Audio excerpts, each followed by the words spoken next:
Hello guys, welcome to Mouni media. இன்னைக்கு இந்த வீடியோல நம்ம யாரை பத்தி பார்க்க போறோம் அப்படின்னா, ஒரு ஹஸ்பண்ட் அண்ட் ஒய்ஃப் சேர்ந்து நிறைய விஷயங்களை இந்த உலகத்துல பண்ணிருக்காங்க. இப்படி ஒரு ஹஸ்பண்ட் அண்ட் ஒய்ஃபா சேர்ந்து மூவிஸை டைரக்ட் பண்ணி நீங்க கண்டிப்பா கேள்விப்பட்டிருக்க மாட்டீங்க. அவங்க தான் புஷ்கர் காயத்ரி அப்படிங்கிறவங்க. இவங்க இப்ப ரீசெண்டா பல ஹிட் படங்களுமே கொடுத்துட்டு வந்துட்டு இருக்காங்க. இவங்க எத்தனை படங்களை டைரக்ட் பண்ணிருக்காங்க அண்ட் வெப் சீரிஸ்மே இவங்க டைரக்ட் பண்ணிட்டு இருக்காங்க. ஸோ அதெல்லாம் என்னென்ன அப்படிங்கறத ஒவ்வொன்றா டீட்டெயிலா பார்க்கலாம். முதல்ல இவங்க ரெண்டு பேர் பத்தின டீட்டெயில்ஸை பார்த்துட்டு போயிடுவோம். இவங்க ரெண்டு பேருமே பாத்தீங்கன்னா சென்னை சேர்ந்தவங்க தான். அண்ட் இவங்க ரெண்டு பேரும் படிச்சது ஒரே காலேஜ்ல தான். என்ன காலேஜ் அப்படின்னா சென்னையில இருக்கிற லோயோலா காலேஜ். அங்கதான் விஷுவல் கம்யூனிகேஷன் படிச்சிருக்காங்க. சோ அங்கதான் இவங்க ரெண்டு பேருமே மீட் பண்ணிக்கிட்டாங்க. இவங்க இந்த விஷுவல் கம்யூனிகேஷனை படிக்கும் போதே PC ஸ்ரீராம் அண்ட் மானவ் மேனன் இப்படி ஒரு ஃபேமஸான அட்வர்டைஸ்மெண்ட் ப்ரொடியூசர் கூட எல்லாம் ஒர்க் பண்ணிருக்காங்க. இவங்க இந்த UG டிகிரியோட முடிக்காம ஹையர் எஜுகேஷனை படிக்கிறதுக்காக அமெரிக்கா போயிருக்காங்க. காயத்ரி அவர்கள் பாத்தீங்கன்னா சிகாகோ யூனிவர்சிட்டியில ஃபைன் ஆர்ட் அப்படிங்கிற ஒரு PG கோர்ஸை முடிச்சிருக்காங்க. அண்ட் புஷ்கர் அவர்கள் பார்த்தீங்கன்னா நியூ ஆர்லியன்ஸ் அப்படிங்கிற யூனிவர்சிட்டியில ஃபில்ம் மார்க்கிங் அப்படிங்கிற ஒரு மாஸ்டர் கோர்ஸை படிச்சு முடிச்சிருக்காரு. இப்படி இவங்க ரெண்டு பேருமே சினிமா ரிலேட்டடான கோர்ஸையே படிச்சுட்டு இப்போ சினிமாவிலையும் ஒர்க் பண்ணிட்டு இருக்காங்க. அதாவது ஒரு ப்ரீ பிளானோட ரெண்டு பேருமே தன்னோட கெரியரை கொண்டு போயிருக்காங்க. அடுத்ததா இவங்க ரெண்டு பேருமே இந்த கோர்ஸ் எல்லாத்தையும் முடிச்சுட்டு அதுக்கப்புறமா தான் இவங்க தன்னோட ஃபர்ஸ்ட் படத்தை டைரக்ட் பண்ணலாம் அப்படின்னு டிசைட் பண்ணிருக்காங்க. இவங்க ரெண்டு பேருமே பார்த்தீங்கன்னா சினிமாவில் இப்பதான் புதுசா என்டர் ஆகுறாங்க.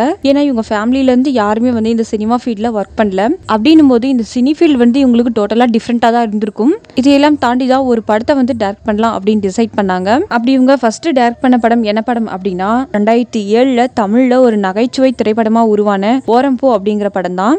இந்த ஓரம்போ அப்படிங்கிற படத்தை எழுதி டைரக்ட் பண்ணது புஷ்கர் காயத்ரி இவங்க ரெண்டு பேரும் சேர்ந்து தான். அண்ட் இந்த படத்துக்கு மியூசிக் யார் பண்ணிருப்பாருன்னா நம்ம GV பிரகாஷ் அவர்கள் தான் பண்ணிருப்பாரு. இந்த படத்துல யார் யாரெல்லாம் நடிச்சிருக்காங்கன்னா ஆர்யா, பூஜா இவங்க தான் இதில் லீட் ரோல் பண்ணிருப்பாங்க. பூஜா யாரு அப்படின்னு ஒரு சிலருக்கு தெரிஞ்சிருக்கும், ஒரு சிலருக்கு தெரியாம இருந்திருக்கும். இவங்க தமிழ்ல நிறைய படங்கள்ல நடிச்சிருக்காங்க.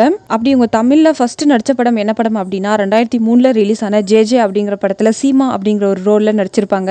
அதுக்கப்புறம் நம்ம தல அஜித் அவர்கள் நடிச்ச அட்டகாசம் அப்படிங்கிற படத்துல சப்னா அப்படிங்கிற ஒரு ரோல்ல நடிச்சிருப்பாங்க. இப்படி தமிழ்ல இவங்க நிறைய படங்கள்ல ஒரு சின்ன சின்ன ரோல்ல நடிச்சிருக்காங்க. அண்ட் இந்த படத்துல லால், ஜான் விஜய் இப்படி இவங்க ரெண்டு பேருமே சப்போர்ட்டிங் ரோல்ல நடிச்சிருப்பாங்க. இப்போ இந்த படத்தோட கிரிட்டிசிஸ் கொஞ்சம் பார்த்துட்டு வந்துருவோம். இந்த ஓரம்போ அப்படிங்கிற படத்துக்கு ஃபர்ஸ்ட் வச்ச டைட்டில் என்ன அப்படின்னா ஆட்டோ அப்படிங்கிறது தானம். ஏன்னா இந்த படத்தோட டைரக்டர்ஸான புஷ்கர் காயத்ரி இவங்க ரெண்டு பேருமே ஆட்டோல போயிருக்கும் போது ஒரு ஆட்டோ டிரைவரை மீட் பண்ணி அவங்கள பத்தின இன்ஃபர்மேஷன்லாம் கலெக்ட் பண்ணிருக்காங்க. இந்த படத்துல ஆர்யா அவர்கள் தான் ஆட்டோ டிரைவரா நடிச்சிருப்பாரு. இப்படி நடிக்கிறதுக்காக இவர் என்ன பண்ணாருன்னா ரியல் ஆட்டோ டிரைவர்ஸ் எல்லாம் என்னென்ன பண்றாங்க அப்படிங்கறத வாட்ச் பண்ணி அதுக்கப்புறம் இந்த படத்துல நடிச்சிருக்காரு. அதே மாதிரி இந்த படத்துல நடிச்சிருக்கிற பூஜா பாத்தீங்கன்னா ஆல்ரெடி உள்ளம் கேட்குமே அப்படிங்கிற படத்துல ஆர்யா கூட சேர்ந்து ஒர்க் பண்ணிருக்காங்க. அதே மாதிரி ஜான் விஜய் அவர்களுமே பாத்தீங்கன்னா இந்த படத்துல சன் ஆஃப் கன் அப்படிங்கிற ஒரு நெகட்டிவ் ரோல்ல தான் ஆக்ட் பண்ணிருக்காரு. ஆர்யா அவர்கள் பாத்தீங்கன்னா இந்த படத்துல நிறைய ஒரு ஸ்கேரியான ஸ்டன்ட் சீன்ஸ்லாம் டூப் இல்லாம பண்ணிருக்காரு. இந்த படம் பாக்ஸ் ஆபீஸ்ல ஒரு சக்சஸ் ஆன படமா இருந்திருக்கு. இப்படி இவங்க ரெண்டு பேரும் ஒர்க் பண்ண இந்த ஃபர்ஸ்ட் படம் சக்சஸ் ஆனதால அடுத்த படம் எடுக்கலாம் அப்படிங்கிற ஒரு முயற்சியில இறங்கிட்டாங்க. அதுக்கப்புறம் இவங்க டைரக்ட் பண்ண படம் தான் வா அப்படிங்கிற படம். என்ன வான்னு சொல்றேன்னு பாக்குறீங்களா? இந்த படத்தோட ஷார்ட் ஃபார்மே வா தாங்க. இதுக்குமே ஒரு ரீசன் இருக்கு. அது என்ன அப்படிங்கறத பின்னாடி சொல்றேன். வீடியோ ஸ்கிப் பண்ணாம பாருங்க. இந்த படமே ஒரு பிளாக் காமெடி ஃபிலிம் தான். ஆஸ் யூஷுவல் இந்த படத்தை இவங்களே தான் எழுதி டைரக்ட் பண்ணிருக்காங்க. இந்த படத்துக்கு யார் ப்ரொடியூஸ் பண்ணிருக்காங்க அப்படின்னா சசிகாந்த் அவர்களோட ஒய் நாட் ஸ்டுடியோஸ் தான். ஒய் நாட் ஸ்டுடியோஸ் பாத்தீங்கன்னா 21 படங்களுக்கு மேல ப்ரொடியூஸ் பண்ணிருக்காங்க.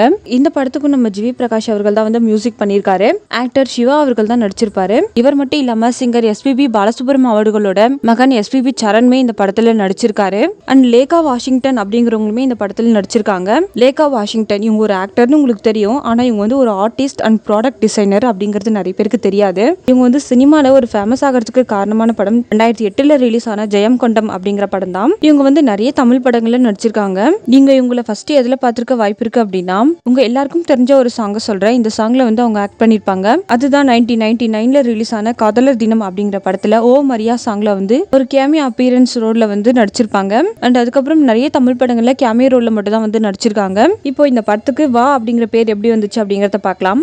ஆக்சுவலா இந்த படத்தோட பேர் வா குவார்டர் கட்டிங் அப்படிங்கிறது தான். ஆனா இந்த படத்துல இங்கிலீஷ் வேர்ட்ஸை யூஸ் பண்ணிருக்காங்க அப்படின்றதுனால டைட்டில் தமிழ்ல தான் இருக்கணும் அப்படின்னு சொல்லிட்டு அப்ப இருந்த Tamil Nadu government entertainment tax exemption act கீழே இந்த படத்துக்கு தேவையான நீட்ஸ் எல்லாம் அவங்க செய்யவே இல்லை. அதனால தான் படத்தோட டைட்டில வா அப்படின்னு சொல்லி சுருக்கிட்டாங்க.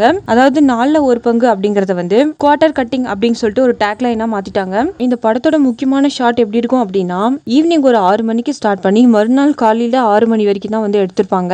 இந்த படமே ஓரளவுக்கு ஹிட்டான படமா தான் இருந்திருக்கு. இந்த படத்தோட கதை என்ன அப்படிங்கிறது வந்து இந்த டைட்டிலே இருக்கும். அதாவது ஒரு குவார்டருக்காக இவர் என்னெல்லாம் பண்றாரு, அதுக்கப்புறம் இவர் வந்து யாரை சந்திக்கிறாரு, எப்படி மாறுது அப்படிங்கறதா இந்த படத்தோட மிச்ச கதை. அண்ட் அடுத்ததா இவங்க வந்து ஒரு படத்தை டைரக்ட் பண்றாங்க. இந்த படத்துல பாத்தீங்கன்னா 2 முன்னணி நடிகர்கள் வந்து நடிச்சிருப்பாங்க. அது என்ன படம் அப்படின்னா 2017 தமிழ்ல நியோ நோயர் ஆக்ஷன் த்ரில்லர் பிலிமான விக்ரம் வேதா அப்படிங்கிற படம் தான். இந்த படத்துக்கு எப்பவும் போல இவங்களே தான் ஸ்டோரி எழுதி டைரக்ட் பண்ணிருப்பாங்க. சேம் அதே ப்ரொடியூசர் தான் இந்த படத்துக்கும் ப்ரொடியூஸ் பண்ணிருப்பாரு. அண்ட் 2 ஹீரோஸ் சொன்ன இல்லையா, அவங்க யார் யாருன்னா மாதவன் அண்ட் விஜய் சேதுபதி, இவங்க 2 பேர் தான் நடிச்சிருப்பாங்க. சாரதா ஸ்ரீநாத், கதிர், வரலட்சுமி, சரத்குமார், இப்படி நிறைய பேர் வந்து இந்த படத்துல நடிச்சிருப்பாங்க.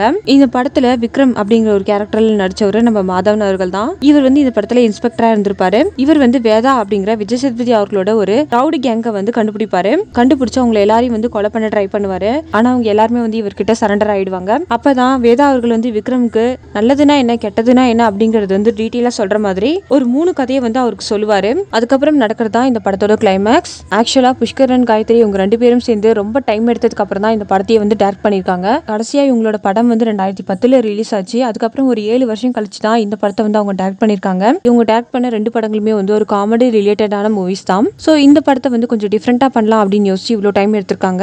ஏன்னா இந்த படத்துலயுமே ஒரு இன்ட்ரெஸ்டிங்கான விஷயம் இருக்கு. இந்த படத்துல வந்து நாசர் அவர்கள் வந்து ஒரு விஷயத்த சொல்ற மாதிரியான சீன் இருக்கும். இது வந்து முழுக்க முழுக்க அனிமேஷன் காட்சி. இது எப்படி பண்ணிருப்பாங்க அப்படின்னா, கையால டிரா பண்ணி அதுக்கப்புறம் வந்து ஒவ்வொரு அனிமேஷனா வந்து செட் பண்ணிருக்காங்க. இது யார் பண்ணாங்க அப்படின்னா சந்தியா பிரபா அண்ட் ஜெம்மா ஜோஸ், இவங்க 2 பேரும் சேர்ந்து தான் இந்த ஒர்க்கை இந்த படத்துல பண்ணிருக்காங்க. ஒரு சீன் எப்படி நடந்துச்சு அப்படிங்கறத அனிமேட் பண்ணி காட்டியிருப்பாங்க. அதுவும் எப்படின்னா பிளாக் அண்ட் ஒயிட்ல வர மாதிரி கொண்டு போயிருப்பாங்க. அப்பதான் வந்து ஸ்கிரீன்ல பாக்குறதுக்கு நல்லா இருக்கும் அப்படிங்கிறதுக்காக இந்த விஷயத்த பண்ணிருக்காங்க. பைட்டல் பச்சிசி அப்படிங்கிற ஒரு கதையை பேஸ் பண்ணி தான் இந்த படத்தை வந்து எடுத்திருக்காங்க. இந்த கதையை எட்வர்ட் பேக்ஹவுஸ் ஈஸ்ட்விக் அண்ட் அர்ச்சனா குப்தா இவங்க 2 பேரும் சேர்ந்து எழுதியிருப்பாங்க. இந்த கதை வந்து நிறைய குழந்தைகளுக்கு வந்து தெரிஞ்சிருக்கும். ஆமாங்க, அதுதான் விக்ரமன் வீட்டல் அப்படிங்கிற ஒரு நேம்ல சொல்லப்பட்ட பல கதைகள். இந்த படம் வந்து உங்களுக்கு ஒரு பிளாக் பஸ்டர் ஹிட் கொடுத்த படமாவும் பாக்ஸ் ஆஃபீஸ் கலெக்ஷன்லயும் வந்து சக்சஸ் ஆகியிருக்கு. இது மட்டும் தான் அப்படின்னு நினைச்சிடாதீங்க. இந்த படத்துக்கு வந்து அவார்ட்ஸ்மே வந்து நிறைய கிடைச்சிருக்கு. பெஸ்ட் டைரக்டருக்கான ஃபிலிம்ஃபேர் அவார்டுமே வந்து வின் பண்ணிருக்காங்க. அண்ட் பெஸ்ட் ஃபிலிம் அப்படிங்கிறதுக்காக சைமா அவார்டுமே இந்த படத்துக்கு கிடைச்சிருக்கு. அதுக்கப்புறமா இவங்க வந்து 2021 ஏலே அப்படிங்கிற ஒரு படத்தை டைரக்ட் பண்ணியிருந்தாங்க. இவங்க மட்டும் இல்ல, இந்த படத்துல ஹலிதா ஷாமியுமே வந்து டைரக்டரா ஒர்க் பண்ணிருக்காங்க.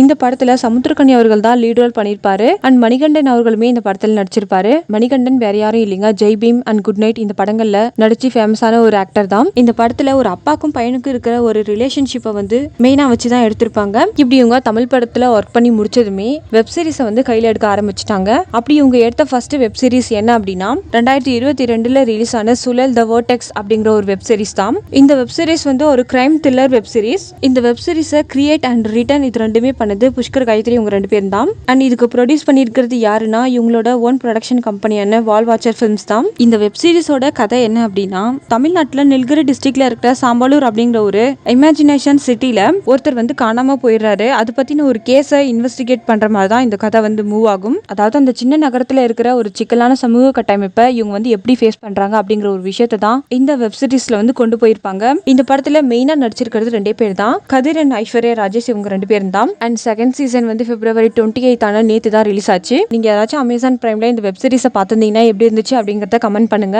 இந்த சுழல் அப்படிங்கிற வெப் சீரிஸ் பாத்தீங்கன்னா 30க்கும் மேற்பட்ட மொழிகளை வந்து டப் பண்ணி ரிலீஸ் பண்ணிருக்காங்க. அண்ட் அதுக்கப்புறம் இவங்க கடைசியா 2022 வதந்தி த ஃபேபிள் ஆஃப் வெலோனி அப்படிங்கிற ஒரு வெப் சீரிஸை வந்து ரிலீஸ் பண்ணியிருந்தாங்க. இதுவுமே வந்து அமேசான் பிரைம்ல தான் ரிலீஸ் ஆச்சு. இதுவுமே வந்து ஒரு mystery crime thriller web series தான். அண்ட் இதுல பாத்தீங்கன்னா நம்ம எஸ்.ஜே. சூர்யா அவர்கள் தான் லீட் ரோல் பண்ணிருப்பாரு. அதே மாதிரி சஞ்சனா கிருஷ்ணமூர்த்தியும் இந்த படத்தில் நடிச்சிருப்பாங்க. அவங்கள மையமா வச்சுதான் இந்த படத்தோட கதையே இருக்கும். இந்த வெப் சீரிஸோட ஷார்ட் ஸ்டோரி என்ன அப்படின்னா, ஒரு பொண்ணோட கொலையை எந்த ஆங்கிள் எல்லாம் பாக்குறாங்க, எப்படி இந்த கொலை நடந்துச்சு, யார் பண்ணாங்க அப்படிங்கிற ஒரு விஷயத்த கண்டுபிடிப்பாரு.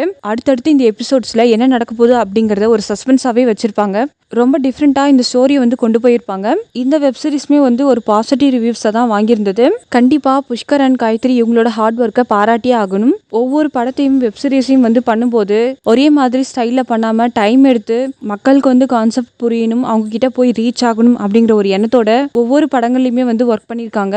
அவங்களால முடிஞ்ச அளவுக்கு அவங்களோட பெஸ்ட்டை வந்து எல்லா படங்கள்லயுமே வந்து கொடுத்துருக்காங்க. உங்களுக்கு புஷ்கர் அண்ட் காயத்ரி டைரக்ட் பண்ண படங்கள்ல எந்த படங்கள் வந்து இன்ட்ரெஸ்டடா இருந்துச்சு அப்படிங்கறத வந்து கமெண்ட்ல மென்ஷன் பண்ணுங்க.